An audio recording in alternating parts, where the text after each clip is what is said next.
Buonasera e ben trovati a un'altra puntata di Screenshot. Siamo alla fine dello stato di emergenza per questa pandemia. Da domani, da aprile, si allenteranno le restrizioni imposte dal governo fino ad arrivare a maggio con l'addio definitivo al Green Pass e delle mascherine al chiuso. Però i numeri oggi ci dicono altro, ci dicono che siamo di fronte forse alla quinta ondata, numeri che sono sopra i 1500 contagi al giorno per la nostra regione. Allora, come interpretare questi numeri? Lo chiediamo al dottor Massimo Crapis, responsabile delle malattie infettive dell'azienda sanitaria del Friuli Occidentale, che insomma ciclicamente ci dà una mano a cercare di capire l'evolversi di questa pandemia. Allora, dottor Crapis, i numeri dicono che l'emergenza non è finita, anche se i segnali sono quelli di un ritorno alla normalità. Sì, diciamo che non è finita la diffusione del virus, questo sicuramente. Emergenza, non emergenza, bisogna sempre capire di che cosa intendiamo. Dal punto di vista politico-burocratico siamo ad diciamo, a una svolta, a una pagina, a un girare la pagina sostanzialmente. Passiamo da uno stato fortemente ristretto, diciamo così, a delle concessioni in termini di socializzazione maggiori. Ed effettivamente ce n'era bisogno da un certo punto di vista. Però dobbiamo essere, come al solito, bravi tutti noi, nel senso che dobbiamo mettere insieme le due cose, sapere che bene che ci sia la possibilità di avere maggiori libertà, anche proprio per le attività commerciali, per le attività artistiche anche, eccetera, quindi è tutto giusto. Dall'altra parte però bisogna sapere che la circolazione del virus non è finita, anzi purtroppo adesso abbiamo la variante Omicron 2 che è addirittura ancora più diffusiva dell'Omicron 1, pensavamo di aver raggiunto l'apice, diciamo così, di diffusività e purtroppo invece anche l'Omicron 2 ha superato l'Omicron 1. La cosa buona è che sembra che ci sia una discreta protezione crociata cosiddetta, cioè chi ha avuto l'Omicron 1 con molta poca probabilità si riammala con la Omicron 2, questa è una cosa positiva, però dall'altra parte vuol dire avere comunque una variante diciamo incidente. Ecco che qui noi dobbiamo andare a fare un distinguo, nel senso che i numeri che giustamente lei ha citato sono numeri alti, ma sono numeri che ci parlano dei tamponi positivi. Forse un cambio di pagina sarebbe importante farlo anche da questo punto di vista, nel senso che adesso probabilmente ha meno senso andare a seguire giorno per giorno quanti tamponi positivi noi troviamo, ma valorizzare effettivamente lo stato clinico. In effetti noi abbiamo avuto anche con la Omicron 1 dei numeri mai visti, 5 o 6 volte rispetto alle peggiori ondate precedenti, ma con dei numeri a livello di ospedalizzazione più bassi, per quanto importanti dal punto di vista sanitario, però comunque più bassi rispetto alle ondate precedenti. Cosa vuol dire? Vuol dire che la percentuale di pazienti che ha condizioni cliniche gravi e impegnative si è nettamente assottigliata, e questo grazie alla vaccinazione e grazie al fatto che diciamo alla immunizzazione in senso lato, quindi anche chi ha avuto l'infezione, pur magari non vaccinato, ha avuto l'infezione però è guarito e quindi ha una protezione nei primi mesi, diciamo 3-4 mesi dopo l'infezione, soprattutto con varianti simili, elevata. Quindi il cambio di mentalità probabilmente lo dovremmo fare tutti noi, anche in ambito sanitario, nel andare a ridurre la ricerca del tampone positivo. Sì, quindi insomma un cambio di mentalità, come diceva, sicuramente voi lo state vedendo anche in ospedale tutti i giorni, insomma ha questo grande aumento, anche nelle altre fasi c'era stato inizialmente un grande aumento, minor ospedalizzazione, poi pian piano sono aumentati anche quei numeri. Secondo lei non c'è questo pericolo in questo caso? Diciamo che purtroppo un lieve incremento delle ospedalizzazioni è lecito attenderselo. In realtà però quello che noi abbiamo visto in maniera importantissima, soprattutto con l'ultima ondata, è che si sono nettamente ridotti i casi di gravità, mentre sono, diciamo così, aumentati i casi di positività, e per cui una volta ricoverati, purtroppo tra virgolette, devono essere ricoverati in un reparto diciamo così, dove si possano ricoverare i pazienti contagiosi, ma non erano ricoverati per la gravità di della malattia. Questo è un cambio, diciamo così, importante che lo abbiamo visto solo nell'ultima ondata e che stiamo vedendo anche adesso, perché fate conto che adesso siamo sul circa 20 pazienti ricoverati, di cui solo 2 hanno bisogno di assistenza respiratoria. Quindi diciamo che se non avessero avuto il tampone positivo in quel reparto, noi avremmo 2 pazienti ricoverati e non 20. Quindi questo per far capire un po' i numeri e diciamo di cosa stiamo parlando. E tra l'altro pazienti che hanno diciamo condizioni cliniche rilevanti non vaccinati o con una vaccinazione incompleta, cioè con le 2 dosi da più di 4-5 mesi. Dobbiamo entrare quindi in una fase in cui cominciamo a convivere di fatto con questo virus. Dovremmo a un certo punto arrivare a un momento in cui insomma non si andrà più in cerca, come diceva lei, del tampone positivo e si dovrà fare una vita tutto sommato normale, cioè una persona che si ammala si scoprirà che ha il Covid e verrà curata per questo. Assolutamente sì, molto corretto. Dobbiamo fare, tecnicamente noi parliamo di fase di passaggio dalla pandemia all'endemia. Endemia vuol dire che diamo per assodato e per scontato che il virus ormai fa parte dei virus che circolano e che circoleranno ormai da qui in avanti, chissà per quanto tempo. La differenza qual è?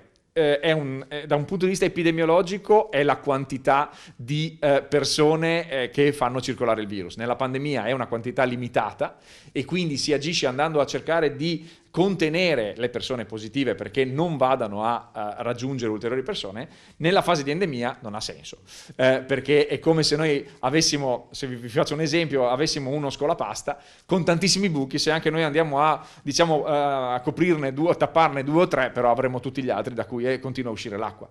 Nella fase di endemia noi dobbiamo a quel punto dedicarci solo ed esclusivamente alla gravità clinica. Quindi nel momento in cui c'è un paziente che ha dei sintomi rilevanti, a quel punto è fondamentale da rivolgersi alla diagnostica, fare il tampone, capire se è positivo, perché abbiamo delle armi adesso a disposizione, i monoclonali, gli antivirali, per cui abbiamo delle possibilità terapeutiche, quindi questo risulta ancora fondamentale e lo risulterà per tanto tempo. Ma al contrario, andare a fare un tampone nelle persone asintomatiche o nelle persone paucisintomatiche a quel punto non diventa più produttivo da nessun punto di vista, né epidemiologico né poi neanche sociale. L'unica cosa però che si deve associare a questo che cos'è? Che tutti noi dobbiamo avere coscienza che esistono le patologie respiratorie a trasmissione virale, quindi avere il senso civico di proteggersi nel momento in cui abbiamo dei sintomi. Questo, quando le mascherine, diciamo così, potranno essere tolte anche al chiuso, il senso civico ci dovrebbe invece esortare a continuare a utilizzarle nel momento in cui ci compaiono dei sintomi, quindi che non sono sintomi che ci fanno stare a casa, possiamo andare in giro, però a quel punto mascherina, lavaggio delle mani per ridurre la circolazione. Senza vergognarsi, perché poi molti potrebbero dire no, non mi metto la mascherina se no sanno che non sto tanto bene, o faccio la figura addirittura di quello che si mette la mascherina quando nessun altro ce l'ha, però no, è importante per proteggere gli altri. Ormai dovremmo, speriamo insomma, di aver sdoganato questo concetto, diciamo così, della mascherina come elemento di fastidio per chi la vede o di imbarazzo per chi la indossa. La mascherina è uno dei presidi che possono essere utilizzati. Consideriamo anche la marea, perché sono veramente tanti, di persone immunodepresse, per un motivo o per un altro, perché hanno fatto trapianti, perché hanno delle malattie, perché sono in chemioterapia, eccetera, eccetera. Queste sono persone che in alcuni ambiti, soprattutto in alcune stagioni, sarà ancora fondamentale che utilizzino le mascherine. Quindi, diciamo, questo deve essere un cambio che ci deve rimanere, perché è un cambio produttivo in termini di mentalità. Tante altre cose invece le dovremmo abbandonare e potremmo riuscire a tornare ad una vita vicina ad una normalità. Diamo l'addio anche alle quarantene, se non per chi poi si dovesse scoprire che è positivo, che naturalmente in quel caso lì dovrà avere tutte le tutele. Sì, perché diciamo che la distinzione epidemiologica è quarantena ed isolamento. L'isolamento rimane nel senso che nel momento in cui c'è una persona positiva deve isolarsi. La quarantena, che è quell'isolamento preventivo, chiamiamolo così, in realtà appunto ormai in una fase di endemia non ha più senso, perché mentre in una fase di pandemia io penso che ci siano pochissime persone positive e quindi se ho la sicurezza di essere entrato in contatto con una persona, mi vado a quarantenare, a isolare per cercare di non spargerlo anche io, se a mia volta mi contagio, nella fase di endemia, dove mi giro potrei trovarlo e quindi allora a quel punto non ha più senso. Abbiamo visto invece che però in Cina, proprio in questi giorni, nonostante insomma, i casi non siano molti, sono andati in lockdown 25 milioni di persone per credo 3.000 casi. La Cina esagera o, come abbiamo visto purtroppo in passato, sa qualcosa che noi non sappiamo?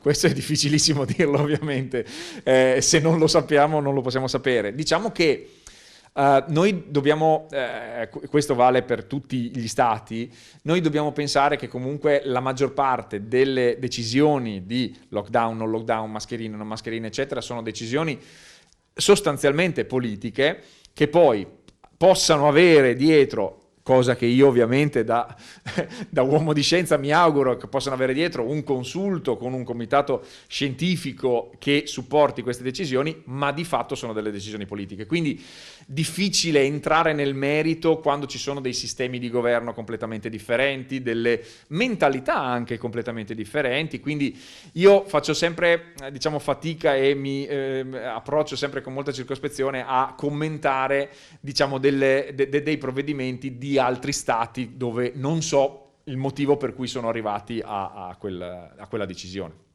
Grazie, allora ci fermiamo per la pubblicità, restate con noi perché poi con il dottor Krapis parliamo anche dell'evoluzione di questo virus e di molto altro, a tra poco.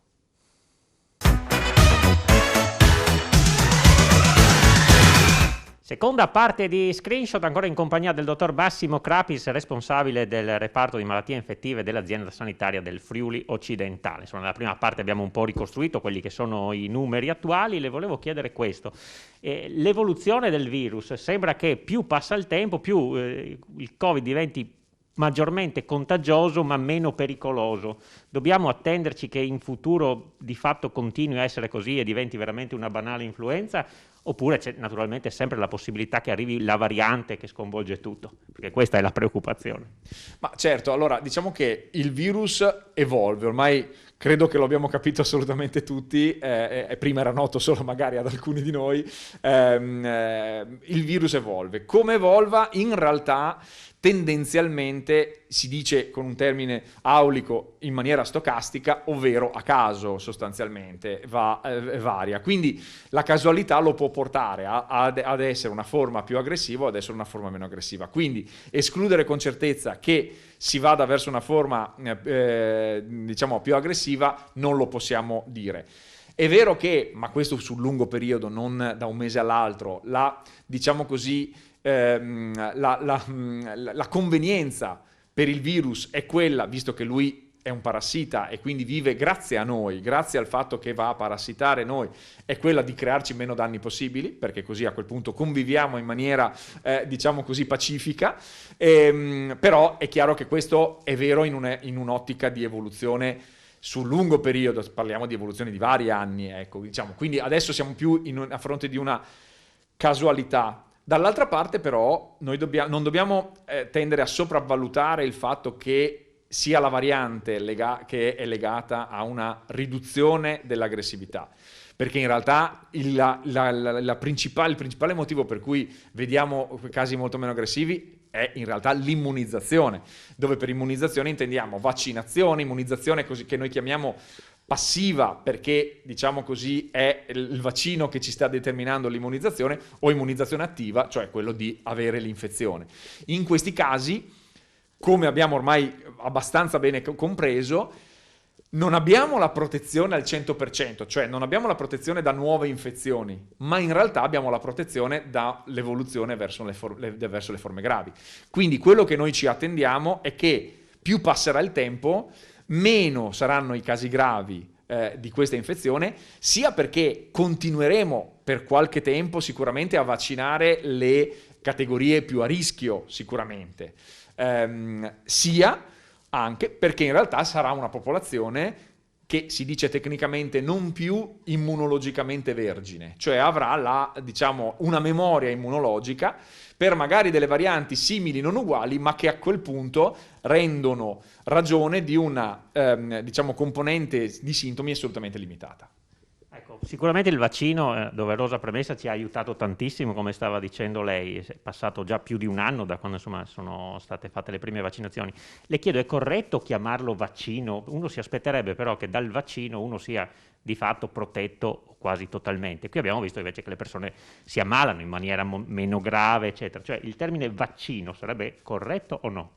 È corretto perché vaccino è qualsiasi farmaco nel senso etimologico ampio del termine, dal greco pharmakon, cioè una sostanza che modifica qualcosa all'interno del nostro organismo, è qualsiasi farmaco che va ad agire sul sistema immunitario dando una protezione immunologica si chiama vaccino, quindi è corretto chiamarlo tecnicamente vaccino.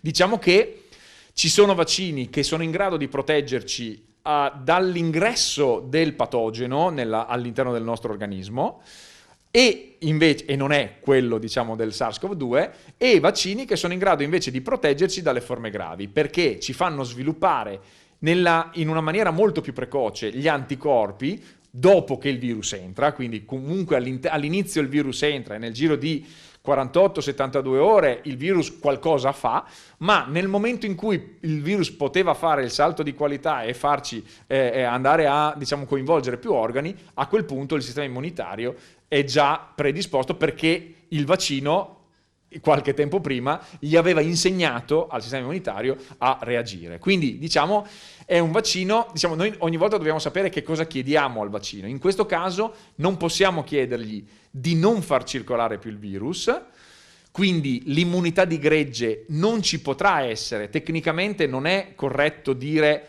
che c'è l'immunità di gregge. Diciamo che, parafrasando, permettetemi anche un po' sotto forma di battuta, che non c'è l'immunità di gregge, ma il gregge sta diventando immune, nel senso che il gregge ha la possibilità di avere gli strumenti immunologici per contrastare il virus. Quindi è quello che dicevamo prima, la trasformazione da un virus in grado, per fortuna per quanto in piccole percentuali, diciamo circa 2%, di essere mortale, a un virus che invece avrà un potere di letalità molto molto più basso e limitato a quei pochi sfortunatissimi casi in cui la diciamo risposta immunologica non sarà una risposta immunologica adeguata. Per quanto riguarda invece le pillole anti-Covid che erano arrivate all'inizio di quest'anno, com'è andata? Se ne è sentito parlare poco.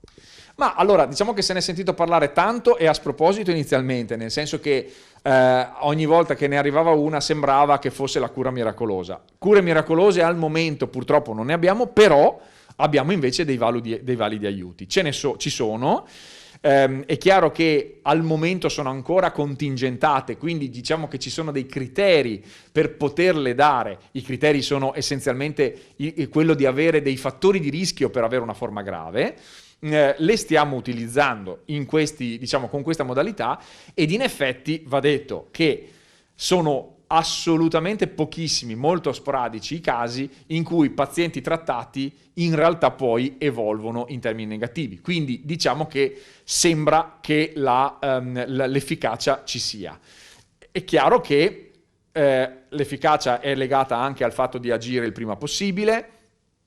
Capirne proprio l'efficacia dovremo andare a vedere scientificamente la differenza tra vaccinati e non vaccinati, perché ovviamente tanti dei casi in cui lo utilizziamo le persone sono anche vaccinate, e quindi capire poi, visto che li diamo all'inizio, capire quelli che sarebbero comunque evoluti e quelli no è difficile, quindi si fa fatica da un punto di vista scientifico a capire quale sia effettivamente intrinsecamente il valore. Però è una buonissima notizia, e credo che si sia parlato troppo poco e sia passato un po' troppo sotto traccia il fatto che nel giro di un anno e mezzo, sostanzialmente, dal fatidico gennaio-febbraio 2020, nel giro di un anno e mezzo noi abbiamo avuto prima la disponibilità dei vaccini e poco dopo la disponibilità delle prime terapie antivirali, perché non dimentichiamo che prima delle pastiglie c'è stato il remdesivir, un altro antivirale per via endovenosa, che comunque un contributo sicuramente l'ha dato. Quindi